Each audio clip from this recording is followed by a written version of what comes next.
All right, we're back. Blackout. Yes. Blackout edition. Shout out America's to 19 favorite new show. Shout out to 19 Keys. I got my high level conversations hoodie on. For sure. Shout out to Keys. I rock with Keys, yo. For sure. Always interesting conversations whenever I get a call from Keys. Very educated on a variety of different topics. So when Keys call you and start laughing, you know he about to drop something. He's like, hey brother, how you doing? I'm like, oh shit. Okay, let me get a notepad. All right, I'm ready. Oh man. So first and foremost, how you doing, bro? I'm good, brother. How are you? Ready to upset the internet a little bit today? So for sure, we gotta do it. It's the only way. We got a legend in the game coming on, Mr. Damon Dash. Man, changed the game. Icon. Changed the game when it comes to our culture and music, but we'll talk about him a little later on. But first, I wanted to just kind of welcome everybody back to Blackout. This is probably the most dangerous show on the internet currently in existence. It's a show that we developed because we wanted a platform to speak freely, unfiltered, uncut. Yes. This comes on at 10 o'clock hour, so that's done for a reason. It's not suitable for children. It's not suitable for children. It's not suitable for sensitive men. And it's one of these things, right? Where, take everything with precaution as far as advice. But I will tell you this. We may tell you a joke, but we'll never tell you a lie. Blackout is just like any other thing that we put out. It's a lot of education in between jokes.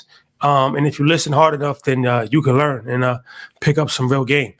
So, this is Blackout, and we about to black out. We about to black out. These are the conversations you have to have after you have achieved success. So thank y'all for tuning in every week. Put in comments what you may want us to talk about tonight, and let's get to it. All right, so we about to bring the bro in a minute, but first, let me ask you this. Let's start with this, because I saw, I believe it was, who posted this? What comedian posted this? Duval, probably. Yeah, Lil Duval. This is like the second time we referenced Lil Duval's tweets. We got to get him up here. Actually, shout out to Duval. We got to get him up here. Now that I'm thinking about it, he said something as far as he didn't want a boss babe, right? Boss chick is something that he doesn't prefer. Yeah. He said having money is not a turn on for men. Like a woman that has money is not a turn on. He actually said it shouldn't be unless you're trying to finesse. Okay.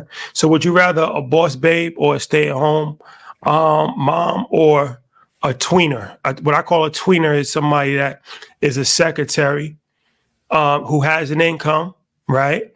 Not just staying at home all day, but is not, the CEO of Walmart either, right? Like, you have you have retail, right? Shout out to all the retail women out there working in Saks and Nordstrom's. Sapphires.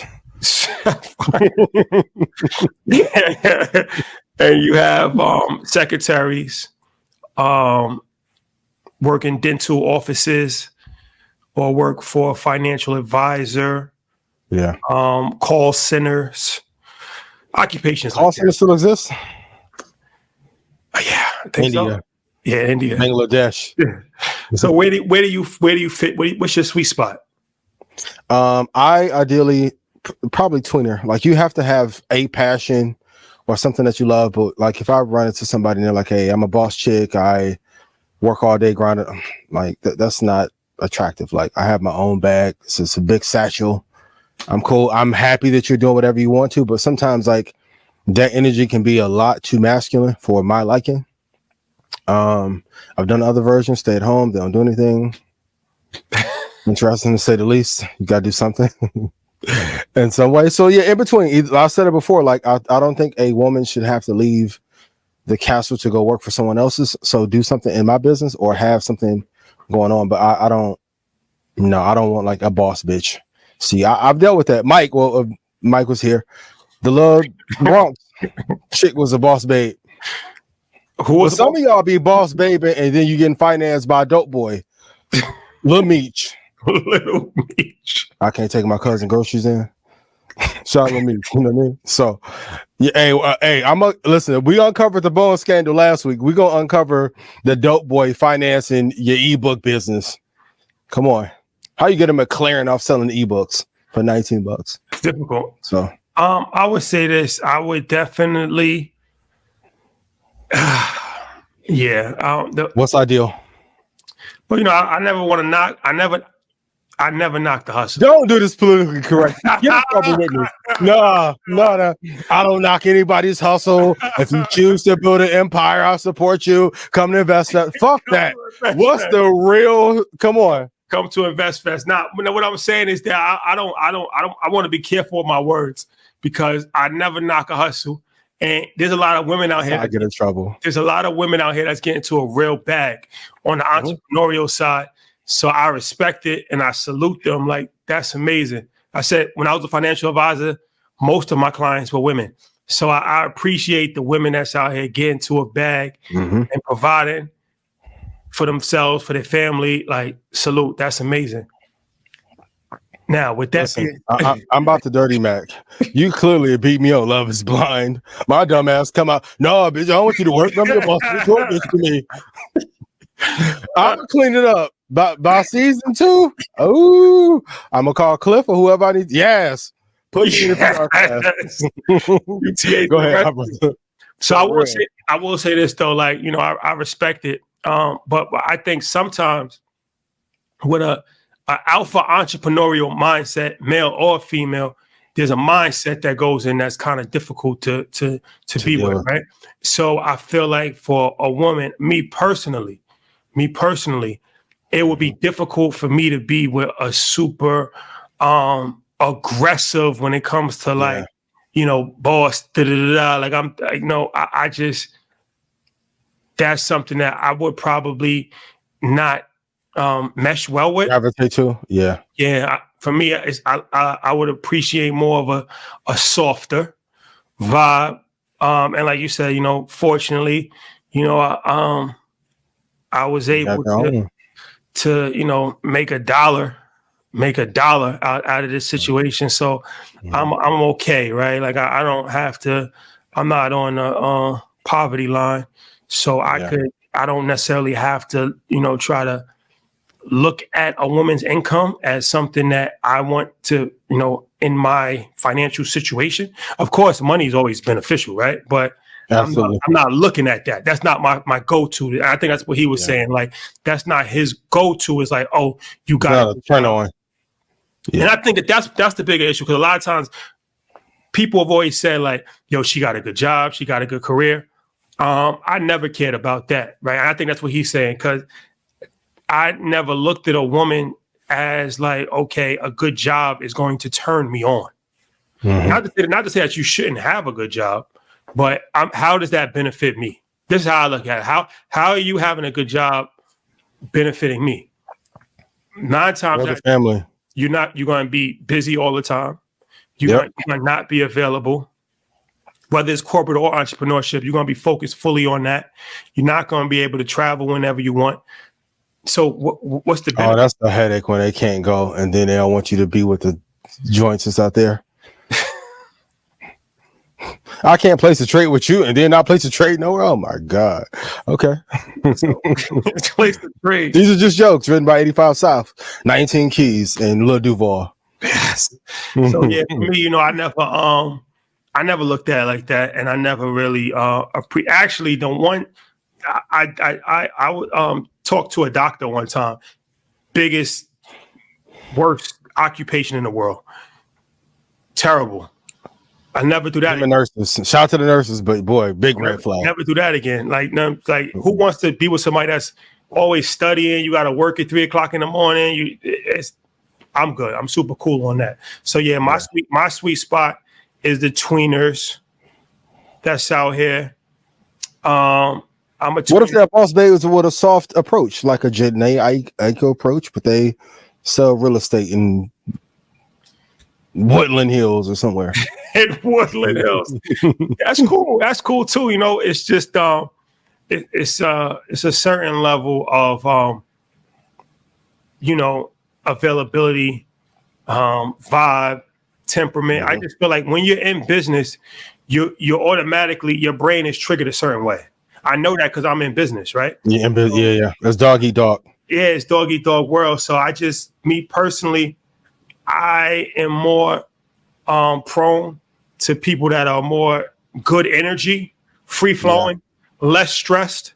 Like let's just take the trip and not worry about it. And I don't want to have to hear about your clients or your boss is giving you a deadline to do this by da da da da.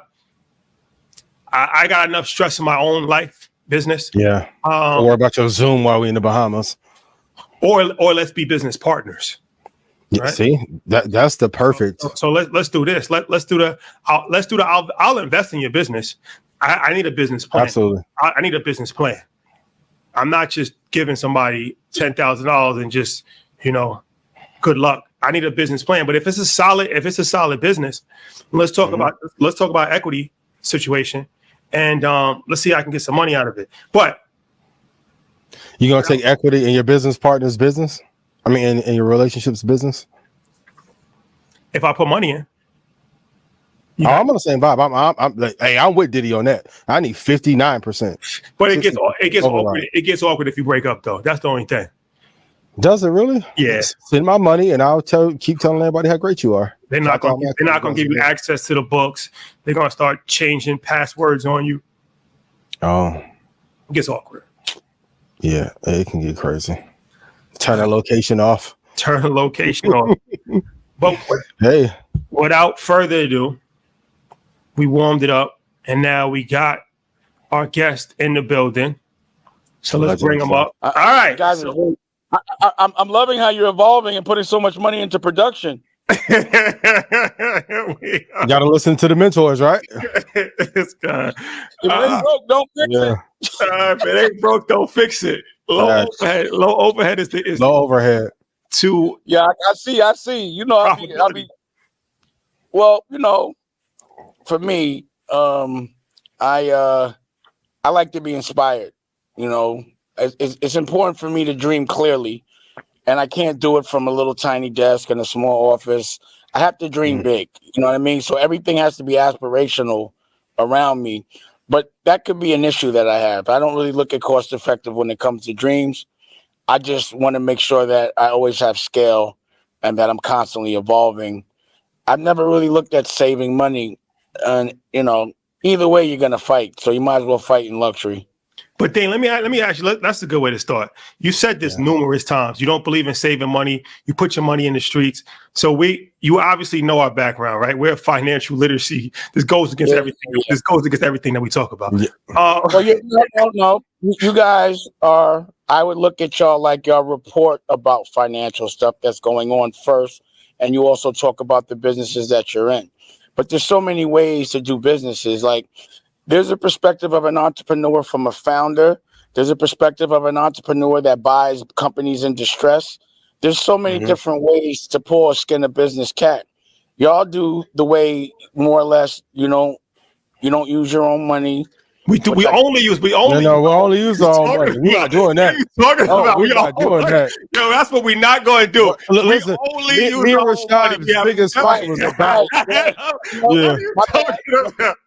Yeah. My bad. I never heard y'all say that though, but it's my bad. Okay. I usually hear a lot of traditional things. Listen, I'm super anti-deal. That was me and Shotty's biggest fight. I don't want no fucking ads. I don't care what he like, bro. No, we chill. I'm like, we've self-funded. Self-funded. Well, y'all hang out with a lot of billionaires, and a lot of them don't use their own money. So I thought maybe you were practicing their same model. So the people I see you with, I think, approach it that way. But maybe that's the reason why they don't. Maybe that's the reason why they don't offer you their studios for free like me. Is that a bad thing though, not to use your own? Because we've only used our own money. It's about being savvy enough to raise it.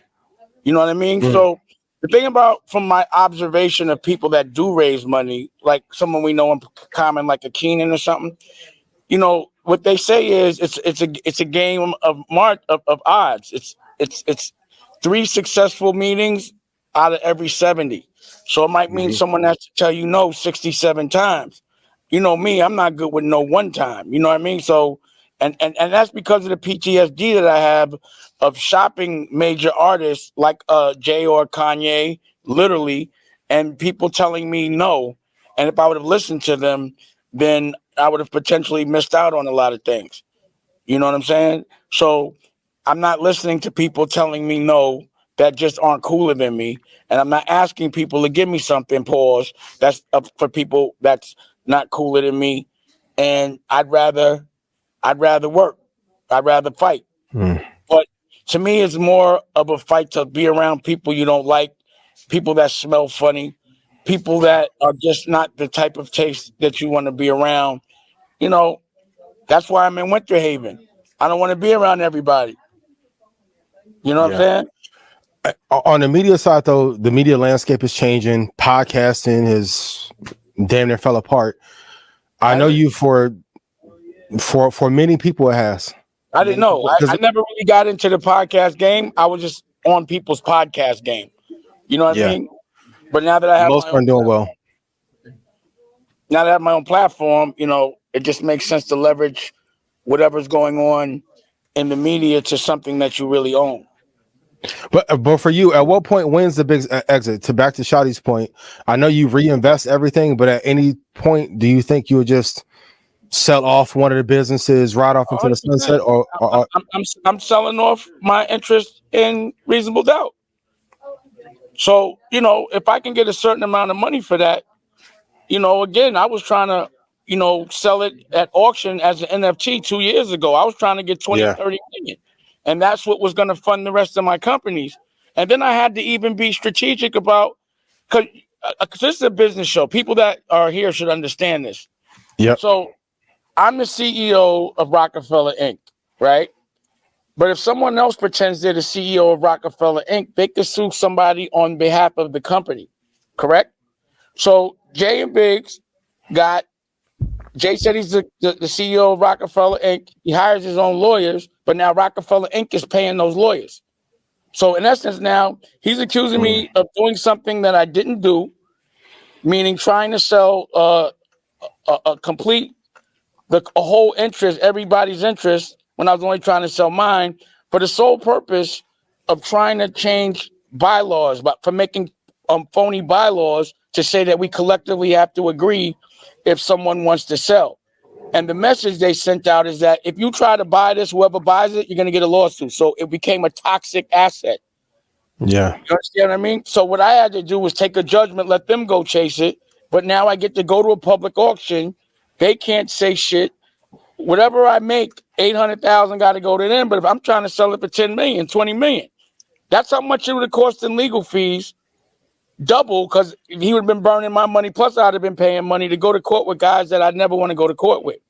And that's a business thing. But definitely, when you flip, you selling something to put it into something else. Yeah. You understand what I'm saying? So I have I'm not going to say I have a personal attachment to it, but I don't care. You know what I'm saying? I'd rather put that into something I own 100%.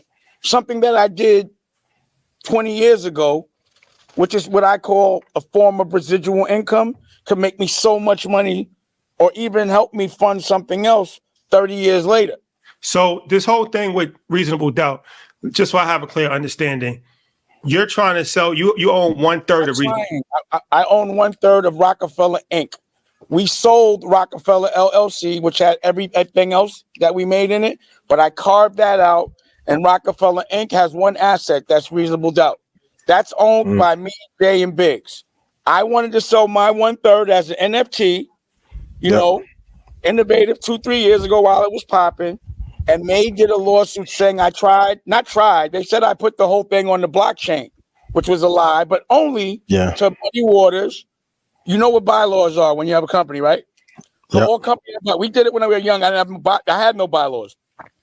So Jay called the meeting, didn't show up to it. Biggs and them voted bylaws to be that in order to sell it, we all got to agree, which means if somebody bought it, they could always say the bylaw. Not lawsuits, trials with the same lawyer for different cases. You understand what I'm saying? 4 trials, straight trials. A trial going to cost you at least $500 a pop. That's like, $2 million right there. Now think about it. If you go to 4 trials And what I lost was defamation because these guys triggered me. They steal my shit. And then when you think there's freedom of speech, it's really not. But it's not. I keep saying that. No, it's not. Yeah. So think about Donald Trump just got hit for defamation, like 90, 80 million. They were trying to hit pause me like that. 4 lawsuits collectively, 900,000 altogether. That's legal fees. That's a joke. That's a big loss for them. 900,000 only hurts when you don't have no money. You understand? When you got 20, ask anyone that went through if Donald Trump would have got hit for 2 million, he'd have been laughing. You understand what I mean? Yeah. So to me, it was nothing. I'm like, I don't give a fuck about 800,000, but y'all if you want the money, go get it from Reasonable Doubt because they got the money. You understand? So I knew either child support was going to go get it or a creditor or someone I had a judgment with that's a dickhead was going to go get it. And they went and did it. And what the judge said was those bylaws that y'all tried to make in 2021 are bullshit. You can't tell that man he can't sell his personal property, especially if he needs to pay a bill. So it's ordered to public auction, and a million or 800, whatever, with interest, whatever, that will go to them, but the rest I keep. So hopefully people see it the way I see it and the way Jay saw it, and think, because, if I could get some real coin for it, I'd be happy. I'd be laughing. But if not, at least I'm going to be innovative and I'm going to try. That's part of the thrill of being an entrepreneur. So where did this thing come that Cameron and Mace is going to buy it? I didn't say they didn't buy it. Allegedly, I have the option. It might not be a bad thing. I just don't know if they want to deal with that shit. I'm like, you don't want that, man. You know what I mean? But they just want to play. You know what I mean? Like, they want to have fun. Like, just the kind of fun we be having and shit. They like to have fun like that, and I'm with it. And those are my brothers, and I'm glad to see them doing so well, and they figured it out. The game is branded. The game is branded ads. That's the game. But tell me more about that really quick about branded ads. When you put a brand in your content or branded content, I might be saying the verbiage wrong. So for me, I wouldn't say that everybody sees me from my platforms. I go viral on other people's platforms. To an advertiser, they don't give a fuck what platform it comes from, so as long as the eyeball sees it. So my reach, I would say every time I put something out would be 2 million engagements, no matter what. But not from me. I might get 100,000, 200. But on somebody else's joint, they might get 250, and I see people get millions. Collectively, that's what I consider my reach. So, for example, the Dash Diabetes Network, the branded content was, I did the content about diabetes. I would use their stuff, and that content lives forever. It's not a commercial. It's content with the brands in it. Gotcha. So and, let me, again, I'm the thing about getting into a new business is learning the business. And like you said, media changes every day from the ad tech but if you don't have sales and really understand that game, then you're not going to have a television network. And you think people are going to subscribe, they really not if it's not free. all right. So here's, what, Dame, you're actually a good guy, right? You're a good guy. I want to give you your flowers, man. You've always been very good to us. You provided us free information. You provided us your studio. You've provided us resources over the course of time. You've provided us insight and information. Mentorship. A little aggressive with the way that you speak, but I'm able to navigate. That's my vibe. I'm able to navigate that. But I appreciate. That's because sometimes he's a high yellow nigga. Sometimes, but I appreciate. I appreciate the fact that I think you're a good guy, right? I'm going somewhere with this, and we have a big audience, and I think that I want to give you an opportunity to because there's a narrative out there that you have been very dysfunctional in the business world. The narrative is that so Steve Stoute said this, right? But I heard other people say this, that you're very bright, you're very intelligent, but I'm paraphrasing, you're dysfunctional in business environments and become toxic. He said this recently on Shannon Sharp Show. So that's a narrative that I've heard from Steve Stoute, Lyor Cohen. Wait. All the people that have this narrative are the people that are actually robbing the culture, that have come out to, the word culture vulture was coined from Lyor, Steve Stoute, and a couple of others in that period of time. These are people like Steve Stoute's a guy that because he wanted to be Jay-Z's partner, he had to, like, did you see the interview that he did with Un? I mean, that Vlad did with Un, and Un was like, because again, Steve Stoute, and he said, there's a conspiracy to put Damon out of business. Now, you have to think about, how could I be dysfunctional if everyone I put in business is doing pretty well? It wasn't because they left me. Yeah. And how many different kind of businesses? So it's just a fluke that I put Rachel Roy on, that I put Lee Daniels on, that I put Kevin Hart on, that I put Kanye on, Cameron on. Like, I could go on and on. You know, does that sound like dysfunction to you? But of course, they're going to try to make someone that's really talented, that really is about respecting the art, look dysfunctional, even though they've made so much. Even for you to ask me that question would be saying that you've been mind fucked. Pause. Like, tell me an artist that says that. That says what? No, I'm giving you an opportunity. I'm giving you an opportunity. Yeah.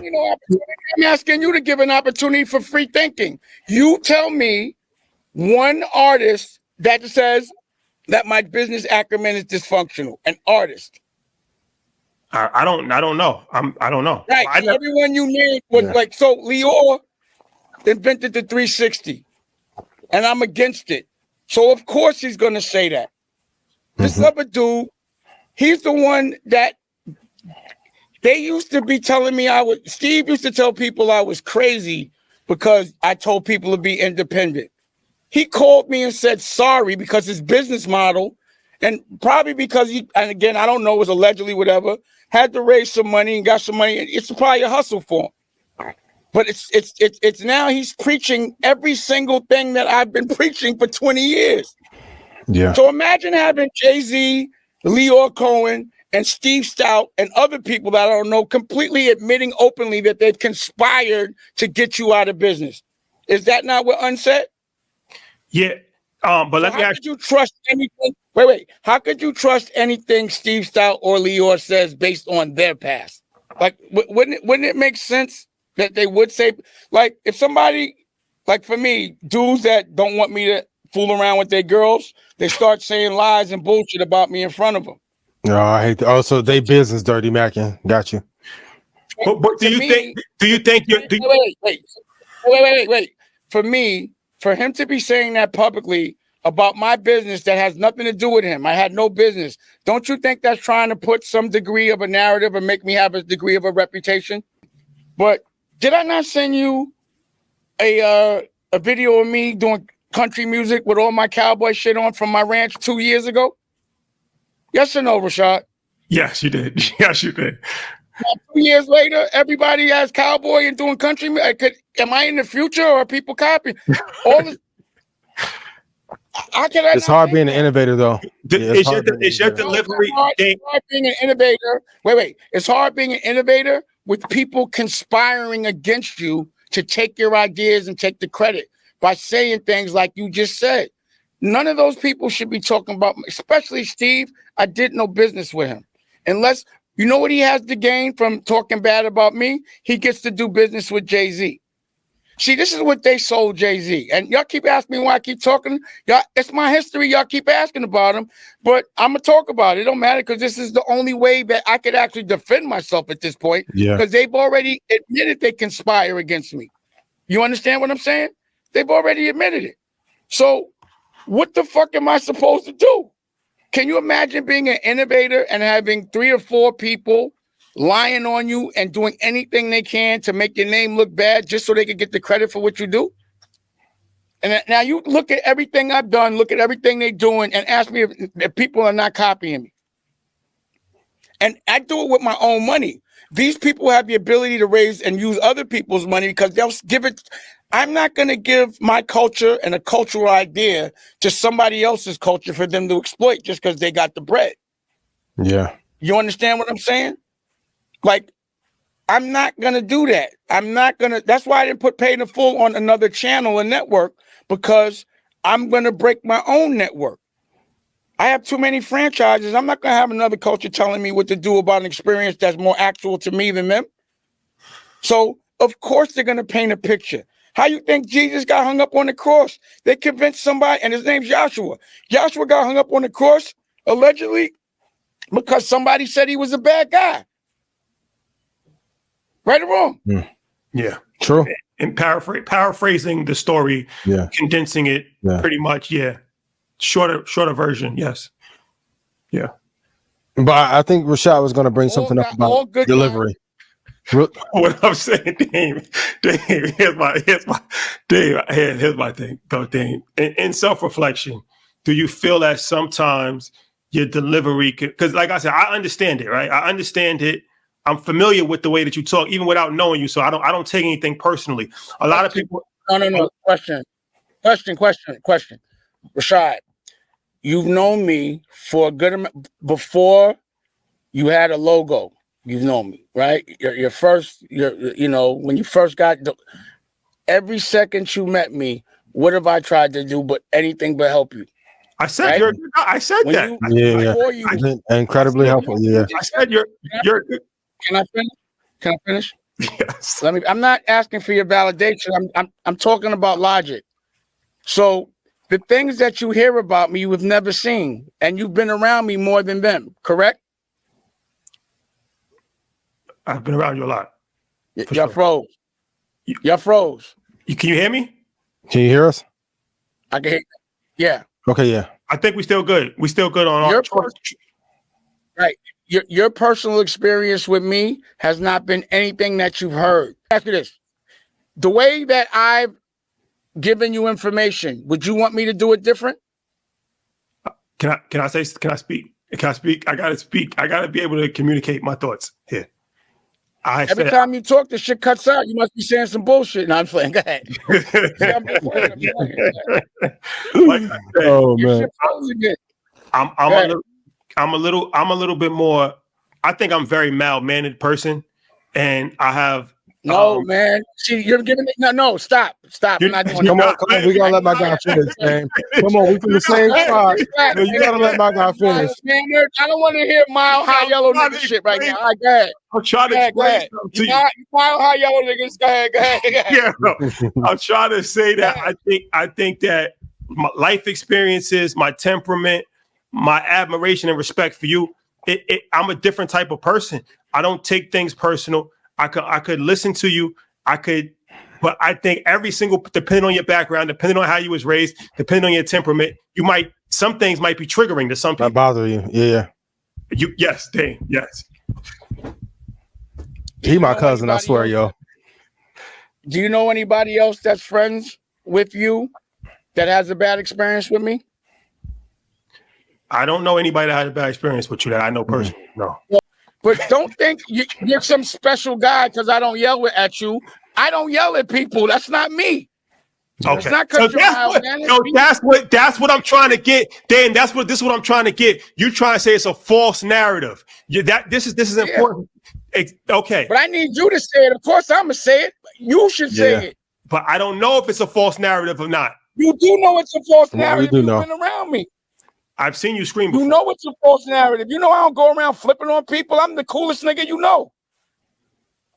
Okay, so we're getting somewhere now. No, think about mustard. You got to realize something. You know what it looked like to be in your 20s doing what I was doing, first generation. And I can only imagine, yo. Legendary. Before social media, my God, terrorists. Terrorists, bro. You don't even know. Why you think they're still talking about me 20 years later? Nigga, I do it to death and still doing it. I'm 52 years old and I'm just still having, look at this. It's pretty good. I'm just making sure. I'm directing, doing interviews at the same time. How the fuck? I have my own television network. How can I be doing something wrong and I didn't raise $1? Who you know that did that? Name one. But you do have to realize, I'm from your tribe. Hold on. And look, I'm gonna say this right now. I taught name one. I'm not gonna do that. But anyone that you even know that's in this game, I taught them. That trust me. Yeah. I was doing streaming services before Netflix when Netflix had VHS DVDs. Yeah. I always have to wait for industry to catch up. Ian, question? In the art of war, though, because I'm from your tribe. I'm with the fuck it, blow it up, get right to it. But even like the art of war is for the devil. Everybody in every single executive's office that you go to, they got that book, The Art of War. It's so. Are they devils because they're vultures or because they're devils? Because the art of war is for cheaters. It's about fucking. That's when I read the art of war just to see what those dumbass niggas was going to do. You have to know. Same with 48 Laws. Yeah. Fuck with your one of the main things is fuck with your reputation. Correct. Absolutely. Yep.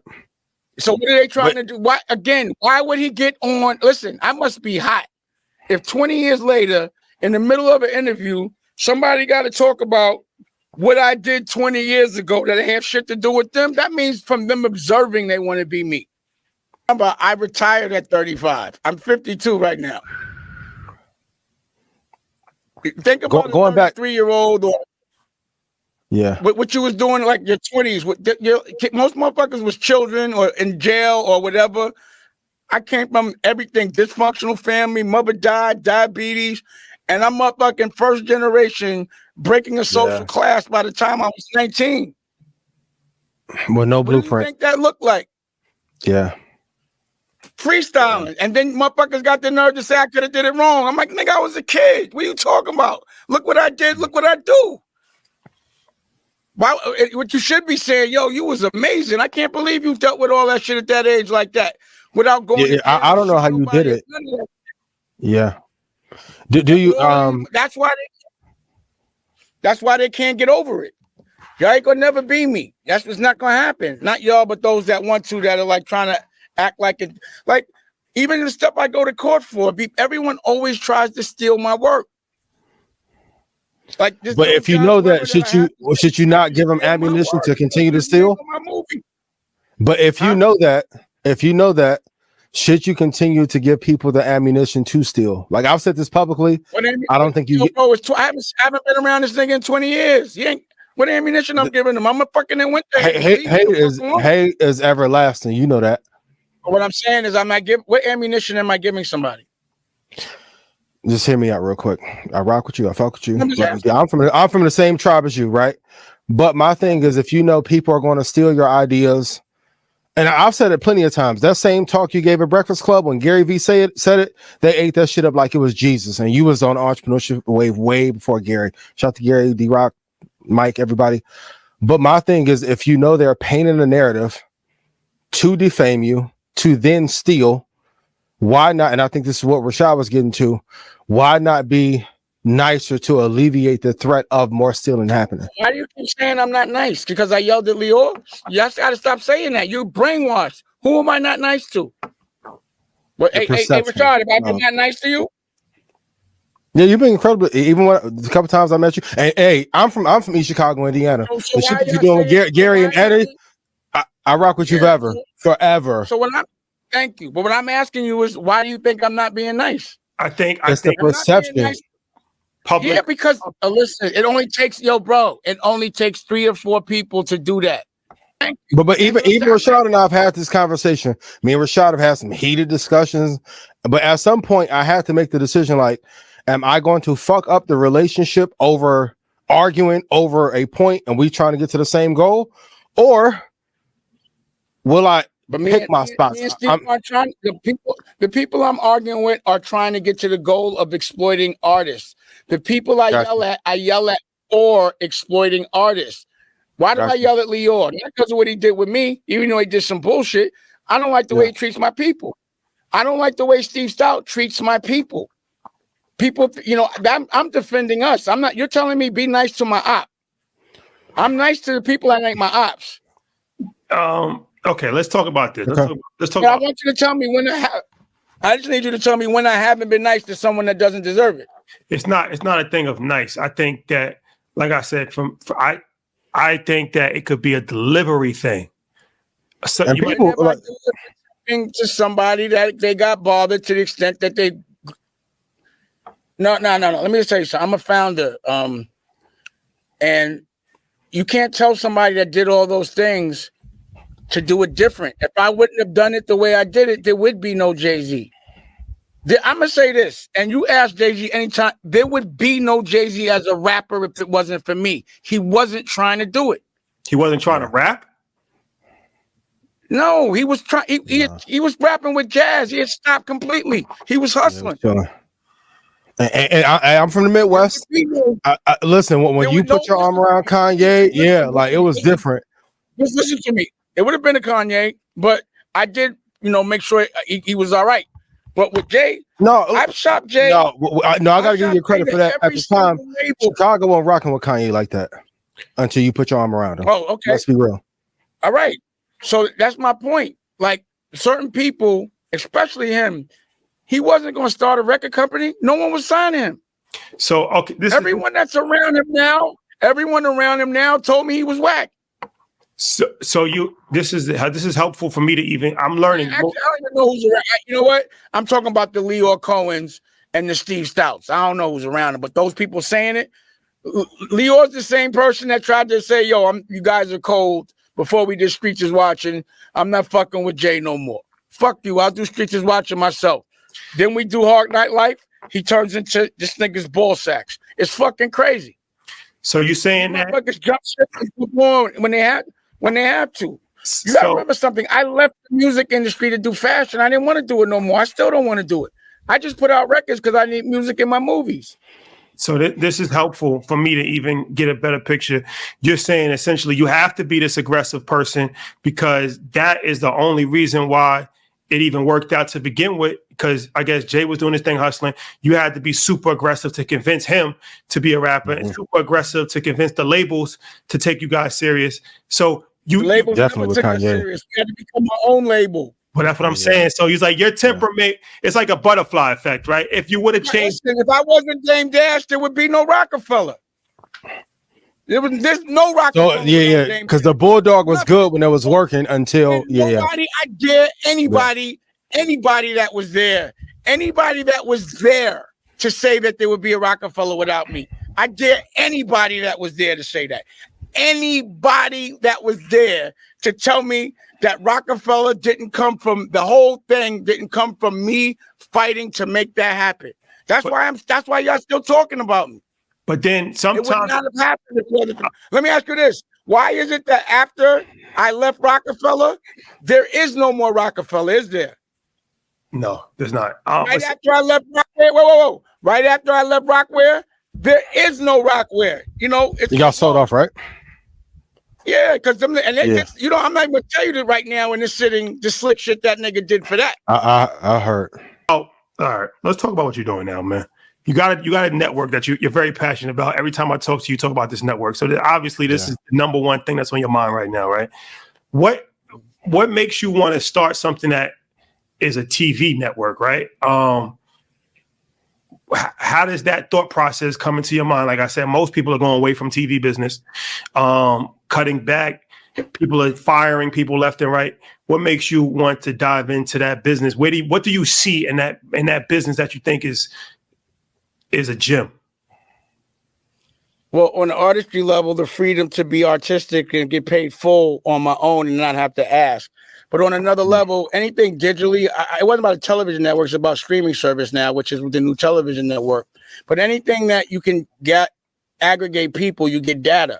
So if you look at the television network, that's just the place where I could sell my clothes, I could sell my comic books, I could sell my sneakers, I could sell my music, I could sell my tours, I could sell my vitamins, I could sell my liquor, I could sell my weed, I could sell everything. Even down to this comic book. I made this, I'm gonna tell the comic book, and then I'm gonna make the movie, have the music. What's the name of it? This is called Dead Weight. We wrote this. Because you got to remember, I'm not really a businessman. I'm severely creative. Like, let me ask you a question. Who do you know that's a businessman that does the shit I do, but also directs movies, action movies, makes rock and roll albums, writes books, does magazines? I'm just creative and artistic, and a television network is where I can showcase all of those things. It's a commercial, but my true creativity on all verticals, and everything can be sold and tracked. So, I love music, so I make music. I love movies, so I make movies. I love clothes, so I make clothes. Everything I love, I make, down to the jewelry. You see the OSG joint that I designed? Yep. But here's the thing. I really designed it. Who do you know actually does the fonts and actually does the logos? Not to say I did it like that, but I told people what to do. I'm a creative agency, but I don't creative agency for nobody else. I do it for just your stuff. Who do you know without raising a dollar? Makes books, makes glasses, makes sneakers, has a television network, didn't license a fucking thing, directed damn near everything on there, directs a movie, puts it in theaters, Prince of Detroit, independently, and then puts it on his own streaming service independently. I'm a conglomerate. I'm a boutique conglomerate, self-funded. Now, because my family owns 100%, I can dilute now, but I'll dilute on my terms. So if you look at with the industry, it depends on whatever you want to look at it, what a calculation is. But to me, every download is worth $100. I already got 50,000 downloads. That's 50 million. But I already put up 20. But I already know if somebody want to be my partner, I need 20 million right now. But if it's 100,000 people, if you want to be my partner, I'm gonna need 50. But I don't want to pay the bills no more. You have to have more distribution, money for growth, and all that. So I start a business before I dilute. Most people start by diluting because they raise money for it. Then it was 10%, and they only got 5 years to bleed out. You know what I'm saying? I just don't do it. I know business so well that I'm doing it with tied up. You understand? Beefing with no money, no fun. You know what I'm saying? Like even down, you got to think about it. Even down to my accountant, Barry Clawberg, he robbed me, man. Y'all went to court over it already? Huh? Y'all went to court over it already? No, I ain't go to. It's Barry Clawberg. Allegedly, I'm just trying to prevent from the suing. So allegedly, yeah. No, I'm saying this because of my personal experience. He robbed me. He stole my money, and I paid him a lot of money a year to do my taxes. And what he did was he did the Roc-A-Fella deal and took $1 million behind my back. So he pushed me to do the deal so he could commission it and didn't even tell me until after. You understand what I'm saying? That really happened. Yeah, the fees behind the scenes and points behind the scenes is real. Yep. If you're paying somebody $300,000 or $400,000 a year to do your taxes, how could you owe taxes? Oh, he didn't pay your taxes? No. That's like the fat. That's like Fat Joe, Steve Harvey. It happens a lot, yo. So how does this happen? How does this happen? Wait. Yeah, how does this happen? This Fat Joe, Steve Harvey. They don't tell you. You don't know. You think this shit is handled, and all of a sudden you get a letter. They don't tell you. Don't. They got access. They got access to your bank account. Yeah. It's not. It's not. It didn't like they didn't drain my bank account. He didn't pay my taxes, so he didn't file correctly. You understand what I'm saying? Horace did the same shit. Like, 3 accountants. I said 3 accountants did that to me. Told me they filed my shit and didn't file it. I said every day you walk out the door, somebody's trying to rob you. Every day. Yep. And the thing about it is, if let's say an accountant doesn't do your taxes, you're accountable, not the accountant. If a lawyer gives you bad advice, you're accountable, not the lawyer. If you don't know the law, you're going to jail regardless. And the funny shit is, if you don't know how to have money, you can go to jail if you don't carry it right. That's a fact. That's so why do you think that's a great point? They set you up? They're like, yo, we ain't gonna teach you how to have money. So just in case you do, how the fuck was I supposed to know I had to pay 50 or 40% taxes over $100,000? No, how the fuck I'm supposed to know about capital gains and trust? None of y'all told me about it. Especially back then. Oh my God. Yeah. We're like, yo, we're gonna keep you broke because if you make the money, we ain't gonna teach you how to keep it. Yeah, so we can get it back from you. And you'll go to jail. Yeah. Yeah. You have to pay more money. I bet you every single actor, actress, creative that went to jail for tax evasion did not realize that they were evading taxes, and their lawyer and their accountants jammed them up. Well, that like I said, that's the Fat Joe. That's what happened with Fat Joe. Yeah. He ended up going to jail because his accountant was robbing him, and he didn't pay taxes. But he didn't pay taxes because he didn't. Not like he purposely didn't do it. His accountant didn't pay, and then he still had to pay the taxes when he got out of jail, and he had the penalty on top of that. And you know what happens when it gets to that point? You're broke, so you can't pay for good legal. So the reason why motherfuckers is getting over, because I don't have $1 million a year to put into fucking lawyers. I just don't. Yeah. Let me ask you a question. Have you ever heard of Jay-Z being the CEO of Roc-A-Fella Records? Yes. When? I thought it was you. I thought it was 3 CEOs. I thought it was you, Biggs, and Dave. No, There's no triple CEO. You can't have Nigga, you always know me to be. That's just a mistake. Yeah. You can't have 3 CEOs. You never heard it. Who you ever? Wait. I'm the one that made the term CEO famous. Nobody even knew what a CEO was. Trust me.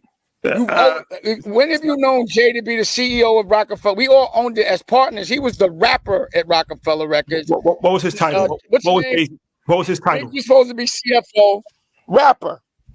Jay's title was rapper. It was art. In '96, when Busta Rhymes dropped and Pac died, Jay was known as an artist. Shout to Hove. Jay was always came in as a business person. He always represented himself. No. Wait. Stop it. When we were doing Roc-A-Fella, he was not known to do any business. It was all me, and he never came to the office to do any business. I'm saying his persona, the persona that he gave out was never. That was, and again, we talking about this nigga again, but the reason why he told me that he did what he did is because I want to be known as a businessman, but you get all the credit for it. And I'm like, because I'm doing all the fucking business. Yeah. But, Steve Stoute was prepared to be a silent guy. Hey, Nicolette, roll up. And that silent part is code word to get fucked. Yeah.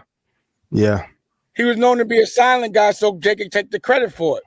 But either way, I don't know what he's doing now. Don't care what he's doing now. But all I'm saying is the things that I worked hard for and created, because he was the one that can leverage celebrity to the product, which is exactly what I taught them. Leverage your celebrity to your own product. Don't leverage your celebrity to somebody else's. We can own them. And they dealt with the celebrity, period. But I wasn't trying to deal with them. I was leaving. I'm telling you, I never wanted to be around them. It wasn't them that left me. I left. I quit. Like, y'all guess if the narratives be so funny, but the funny thing is how people believe them. People are so dumb. It's so funny. Yeah, but the media has trained people to be dumb. Hey, it's a narrative, but you also have to remember opinions can be, especially digitally. I already know that there's some really heavy celebrities that pretend they're other people and leave comments so they don't look like bitches. Like I can see it. I have ad technology now, so I can see the ghost accounts. So many of that. Like I can see them looking on I'm like, yo, why don't y'all just leave me the fuck alone? Why y'all? Yeah. There must be a reason why everybody keeps bringing my name up, man. I got a personal question for you. It's something that we're dealing with now as a scale. Who's running the world? Huh? No, who's that conversation? The most famous people in the world are people that I usually put on. Yeah, and I wanted to ask you that. So as you scale, because I always say innovators get arrows in their back via betrayal. How do you identify like who to put on and who to help versus helping and then they turn their back on you? Like Kanye is Kanye now. I remember when Through the Wire got played on Power 92, shout out to Power 92. The traction and Kanye was not fucking with him like that at that time. He was getting chased by payroll for selling them other beats to Blueprint. I remember when you put your arm around him and campaign heavy in the Midwest for him. But how do you identify who to help? Because even the people that I've helped and gave the most money to, most opportunity to, they've turned their back on me. So from your perspective now, being 52, what would you do different in those that you choose or select to help? And how would you structure the deals differently to not get fucked over? I work with me now. So instead of making money off someone else's talent, I make money off my own and I work for my family. I don't work for strangers. So I'm an employee I'm the employee for this company. It's my family's business. You understand what I'm saying?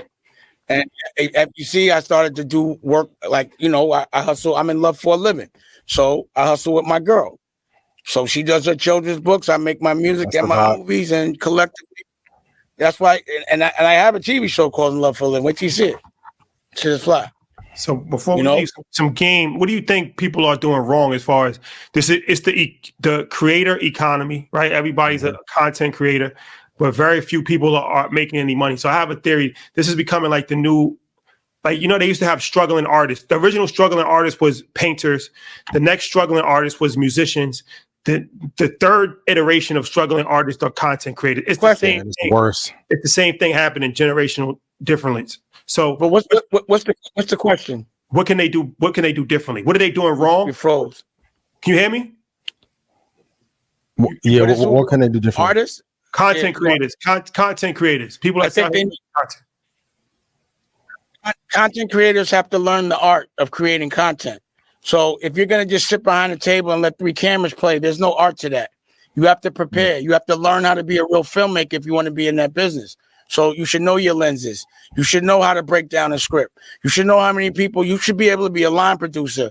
You have to know how to really respect the art. If you're going to be a musician, then you got to play an instrument. You got to rehearse 8 hours a day. You can't get on a stage with a track doing karaoke and expect to get paid without rehearsing. There's no respect for the art.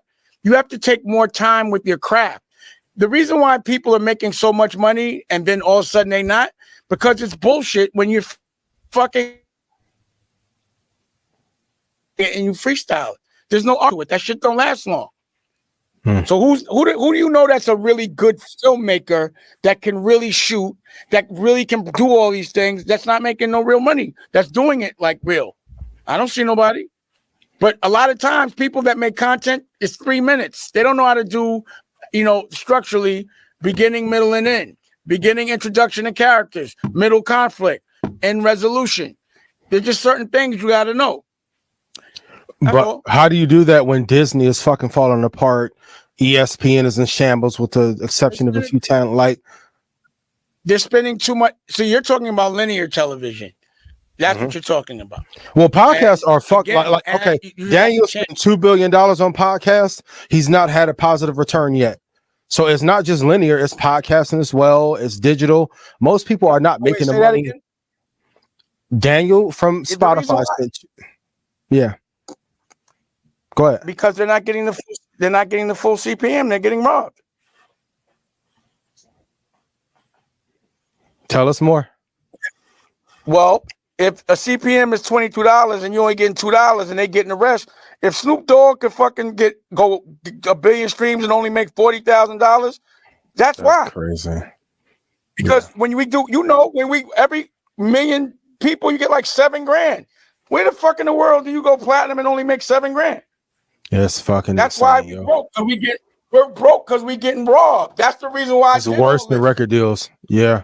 That's a fact. Your record deals, that's why the laws are changing. They're just understanding them. So they're going to get regulated. I mean, but even moving it up to a penny per stream is still robbery. Yeah. Like what? Like there's no fucking way I would drive 7 million people to get a penny per stream and then can't see the data and see who bought. But dang, man, I'm going to let you. Right. You don't get how much money people, how much money people make from data? Not people. Billions. Billions. And think about it. We don't even know about that shit. That's why we're not making no money. No one teaches us how to make it. You got a joint? Dang, I'm gonna let you go, bro. I know you got a lot going on. I appreciate you. I'll be out there tomorrow. You gonna come to the party on Saturday? Invite me. All right, I'm gonna hit you because you gonna be in Columbia? Yes. Yep. Yeah, I might have to do a CEO show with you. You owe me like 13 shows, bro. At least. 13 shows. All right, I'm holler. All right, bro. All right. When y'all gonna come use the studio so we can show black unity and that we can work together? Let me know when. How far is it from Miami or Orlando? How far is it? It's an hour from Orlando, 3 hours from Miami. Let me know. Okay. We'll set some. I'm gonna shoot you my number down in DM. Let's do something artistic. Pause. That can make us good residual income. To me, if you got to make content every day, you're breaking your fucking back. You want to be able to make something not work for 20 years and make money from it 20 years later while you're sitting by the pool. So that's the purpose of making content, that you don't have to do it over and over again. Script it. Challenge yourself. The day you walked in, I said your whole crew is funny. Y'all need to do a scripted movie. Did I not tell you that? That's a fact. Yeah. So push yourself, bro. This is too easy for you, man. You're overqualified to be doing TV shows on Zoom. Well, you said don't call it a podcast, call it a show. Don't say it's a Zoom. I'm never calling a fucking Zoom a TV show. I gotta respect the art. Gotcha. All right, Shotty, put us in group text. Let's get this shit going. I'm with it. Yeah, I'm challenging you to be great. I appreciate. Got you. I appreciate that. Love you, brother. Love you dearly. Every artist around, right? I'm in competition with all of them. They make a record, I make a record. They do a show, I do a show. They design, I design something. I want that smoke. Yeah. Hey, Dane, when we buying a Gary? Pardon? What are we doing in Gary? Let me know. I'm going to, if you're in New York, the mayor's out there now. He'll be there. Shout to Eddie. Shotty, we got to do something. Nah, we're going to do it. We're going to do it. But Dame, listen, Dame, I'm going to take you. Hold on. Did I not tell you to come to Gary 3 fucking years ago to come do this fucking podcast thing with me, the thing, and you were like, oh, it's not a good market. I'm going to be in Chicago. We never did it. Remember that? Dang, you played my home county? Right. Dang. I'm from East Chicago, Indiana. Hit me. I said we had them. Ask them. Are you gonna let me talk? I said we had. Shout out to the 219. We had a show. Yeah. Shout out to Gary, Indiana. We had a show. Now it's shout outs, right? How many years ago? Shout out to 219. Shout out to EC Maryville. Hammond. Yeah. Shout out Rick Gilla. Stop it. I said we had a show in Chicago, which is 40. I tell them about my congressman in Indy. Congressman hit me here. Your boys is here. Why y'all everywhere I be at? Because I tell y'all where to go. Shout out Eddie, yo. Eddie a legend. Eddie been putting in work for a long time. Fucking love Eddie, yo. Well, he in New York. Eddie a dope dude. Yeah. He's a good dude, man. He bleed Gary. That's my guy. Absolutely. He bleed that shit. He love that shit. Dang. So, yeah, man. Yo. Listen, for 1 minute. We'll be out there. I'm gonna take you off the camera, but leave it on for a minute because your footage just gotta finish down. You gotta finish uploading, yeah. But just, as I take you off, just leave your computer on for a minute. Talking to Kitty Red, just the next big deal right here. Trust me. How you doing? Nice to meet you. How's it going? We gotta come to the studio. We'll be seeing you soon. Okay. Shout out to Dame Dash. The legend himself. Never a dull moment with Dame. And shout out to Gary, Indiana. East Chicago, Indiana. Hammond, yep. For full oh, you ain't fucking with the G. Hey, everybody in the Bronx and Gary, Terrytown, leave my boy alone. He didn't know. He did not know. Freddie Gibbs, he did not know. Hold up. Nah, for full context, we had a show in Chicago. So Gary, I believe, is like 50 minutes away. Yeah, so it's difficult to do a show in Chicago and then do a show in Gary. It's kind of like I went over. Yeah, it's like doing a show in New York City and doing a show in Newark, New Jersey the next week. And it was like very close to each other. So what'd you learn from this conversation here? Now I'm gonna let you talk. You feel good to be able to speak, ain't it? I mean, I definitely have always seen a lot of myself and Dame, my approach, my dad's approach. But the other side is like if you become a nemesis to someone else, you can't tell them how to respond. So like if you hit somebody, especially in front of that girl, like, yeah, he gonna wage war against you for 20 years. Like, I think he's incredibly innovative, what he's done with the streaming and the music business, and like is even having the flair. Like Dame was the first CEO that I knew that was black. Like, but this is the thing that we talked about.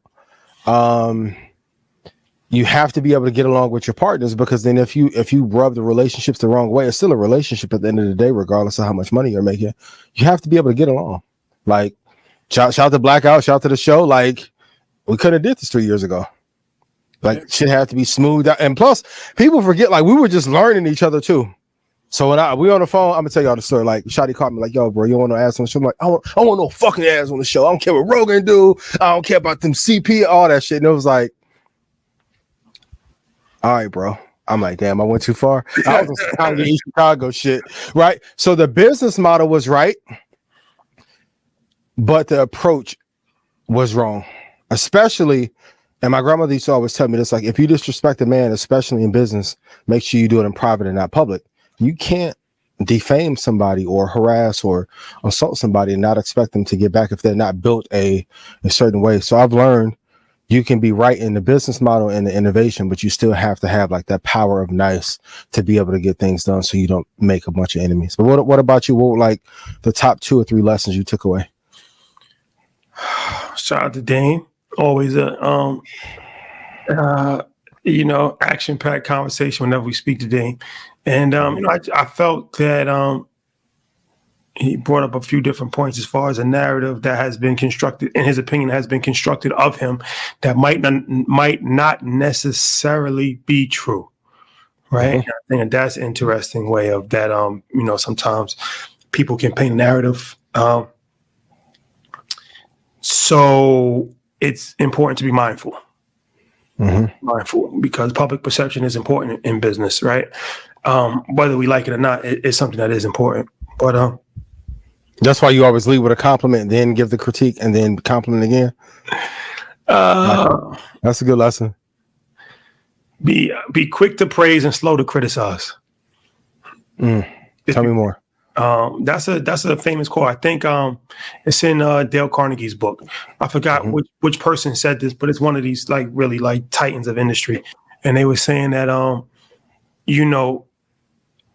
in encouragement, discipline does. It's like discipline is effective, but encouragement is way more beneficial, right? So it's like people respond to encouragement more than they respond to discipline. So even when finding fault in somebody, try to find a compliment before you find the fault, right? And that'll help the morale, of the situation, if possible. Sometimes it's not. Some people are incompetent, and you have no choice but to hold them accountable for their failures. But I like the public. I'm interested to see what the public has to say, and that's the beauty of the show, right? Is that it's not up to us; it's up to the public to decide. So,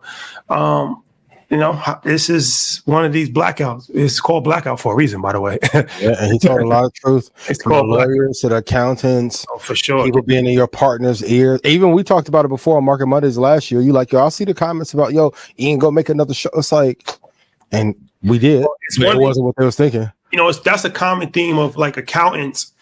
And it's like, it's one of these things, right? Where more money, more problems, right? Like when you get to a certain point, there's no preparation of what to do when you get there. There's no preparation of how to manage your money correctly. There's no preparation on how to buy a house, who to trust.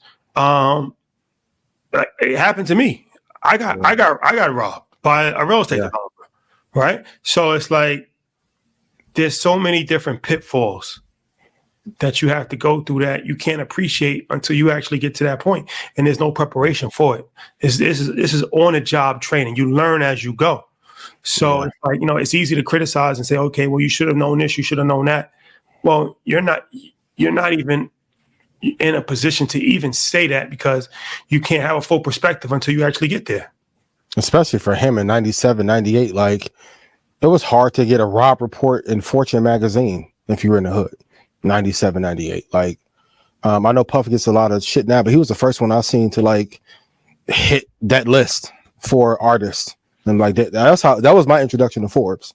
So it's tough. Like, I think people now kind of take this information for granted, but this was not common conversation even 7 years ago.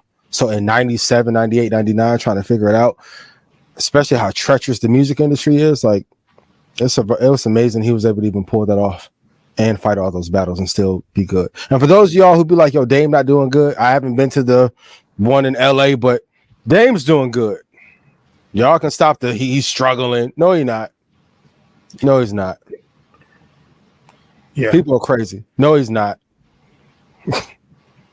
And in 5 years, you're going to see people go to that model of big house productions. Like, yo, I saw some of them cameras. Dennis, where you at? I know what some of them cost. I'll be looking. Hey, B&H. Dame doing good. But I think it's a great lesson, and we have to be very careful of who we extend our resources to and brand to going forward, and who we choose to help. And equity and perpetuity. Oh, baby. And perpetuity. So that was a Kenny Burns type vibe where it took up pretty much the whole episode. Yep. You want to do a bonus round, or you want to just call it? I'm here to rock if you want to go longer. Pause. Let's do one bonus question, shall we? Okay. Let's do one bonus question. When is it? Okay. It's a 2-part question. Back to the relationships. Okay. When do you introduce somebody that you're dating to your child? That's the first part of the question. Okay. I don't know. For me now going forward, probably at least has to be a year, minimum. And then we have to be on like a trajectory to being something incredibly special. Like everyone doesn't need to meet my child. I think that certain relationships have to be preserved. I've done shorter time frames than that before in the past based on circumstances, but going forward, at least a year. You'll see them on the show or social media, but real life, no way. I'm good. So that's my rule of thumb. At least a year. Okay. Yeah, I never really introduced anybody to my son yet because I haven't really been with somebody long enough. And I'm very like I just kind of Larry. I'm just mindful, right? Of even from his perspective, it's a difficult situation. Obviously, I know that he, obviously, you never know with a child. It's a difficult situation when you still have the relationship with a mom is different, right? Than a relationship with a dad. So like you might unintentionally cause issues if you bring somebody around without a full understanding conversation of like, because then it's like they could either take a liking to that person or they could have some resentment because you're not with the mother. And they would ideally like you to be with their mom and have a family, traditional family unit, right? And a couple other things. So I felt like it's just always easier to just keep it separate. That's me personally. I just always felt like it was because then I don't have to worry about anything. Right? I don't have to worry about explaining something. I don't have to worry about if things go bad. I gotta tell them. I don't worry about asking them how do you feel about this. I just keep it separate. So I don't even have to worry about it. And it's just something that's just been beneficial. So, but I feel like if it's getting really, really serious, like you said, like, over a year or something like that, or a couple years or whatever, obviously you can't hide somebody. So if it's getting to a point where it's a very, very serious situation or, it makes sense, then, of course you introduce them. But I would never rush to bring people around. Yeah. My kid, I think a lot of times you might meet somebody on Wednesday and then next Friday, they're all going to the movies together, right? Or people be wild. Yeah. I just feel like you just gotta be extremely careful about who you bring around your kid for a variety of different reasons, but you gotta take their feelings into consideration. That's the part that I don't think people think about. How does a child feel about this, right? Because then it's like, and if you bring multiple people, it's going to be confusing because he's going to see you with multiple different people, and then it's like So you can start to train him to be that way when he gets older, too. Yeah. Like you said, or they get to missing him when things don't work out. I've been there. So the second part to that question is, what do you do if your child does not like the person that you're with, or vice versa? If the person if the girl don't like my son, bitch, you gotta go. Fuck. Here first, like what? I wish a motherfucker would have the audacity to what? Well, boy, I'll get some other ones pack up fast. Vámonos, mama, go. But what? All right. So what if your child doesn't like the person that you're with? I would have to know the reason why. Now, if things were like planted in their head, or it was implanted, that may be different. But if there's a gut feeling, my thing is like I think children can pick up on vibes and character a lot quicker than we can because they're not tainted by the lust and all that, right? So if there's a reason and he's like, hey, I don't like this person, I definitely have taken consideration. I want to know why, but I'm going to side with Xander. Like, so if he wasn't comfortable, like you got to go. Or if anybody makes him uncomfortable, you got to go. I can find another girl. Like, y'all done seen me do it. Pop out. New one. Pop. Vacation. Hey, but I only get one child and I had him on purpose, love him dearly. Like, I think kids, going back to the feelings part, I don't think kids' feelings are considered enough because they know if their parent is going to trip if they tell the truth. So yeah, if he didn't have a good relationship, a good rapport with somebody, I'll definitely take it serious. What about you though? It's a tough situation. Fortunately, I've never been in that situation, but I mean, that's a difficult situation, right? Because it's like a child could not like somebody for no apparent reason, just because they don't like the person, right? The person could have done nothing wrong. What age are we talking of? Like young or like? Well, not like a 2-year-old, like, because I'm talking about like if the child, like my son is like 13, right? Yeah. Or if they're like 10 years old, or Gotcha. Okay. Because if they're 18 years old, then you're an already adult, bro. You're not going to influence my relationship because you have an attitude. But if you're like 12, 10, 8, it's awkward, especially if you're in a serious relationship and you guys are around each other, because the person, like a woman, let's just say I was dating somebody. She could be a perfect person. She could have no character flaws. She could be extremely sweet. The child might not like that person because it's just not his mother. That could be the only reason that he doesn't like her, right? That's true. So that's not necessarily a reason to end their relationship, because in that situation, you're never going to be with anybody, because it's going to be the next person is going to be the same issue. If that's the reason why they don't like the person, then that's something that you got to have a conversation with your child about, to say, look, me and your mom didn't work out. You know, she's still your mom. Nobody's going to replace her. But in life, sometimes relationships don't work out and people find happiness in other people. These are conversations that you got to make your child understand. God, you are fucking good. Yo, give me a shot. My conversation be way different, but you're right. I'm gonna take your approach. And listening to Dame, I'm like, if that's me in 10 years, I gotta straighten up. I did. My thing with Dame, I didn't get a chance to say this to him because we didn't get a chance to speak too much, obviously. But the thing about it is that, like I said, I love Dame, shout out to Dame. And he brought up valid points as far as him.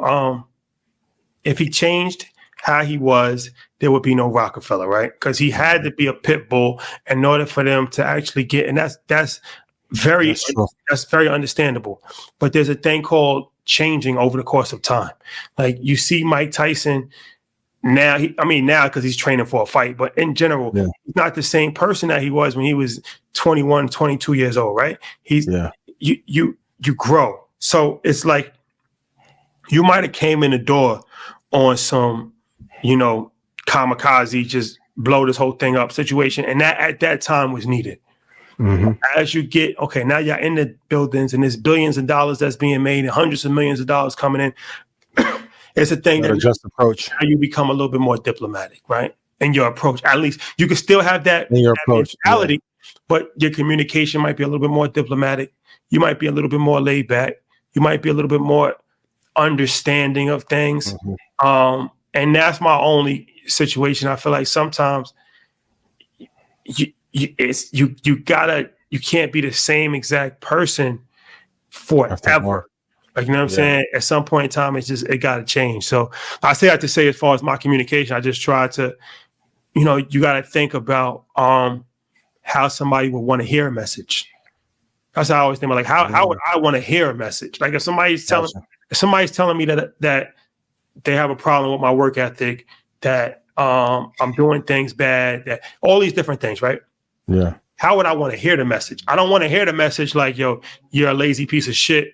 That's triggering, and I'm gonna get defensive. I would want to hear the message like, look, like, you're super talented, super creative. I believe in you. Yep. This is what we need a little bit more, right? Like we have to have this done. If I'm like, okay, I can understand it. I still might be mad because nobody wants to hear themselves being criticized. I still might be a little bit mad, but I'll take the criticism because the way that it was delivered was in a manner that was not threatening and it was not embarrassing to me, right? Yeah, not degrading. Yeah, I wasn't embarrassed and I didn't feel threatened, so I have to take it in that.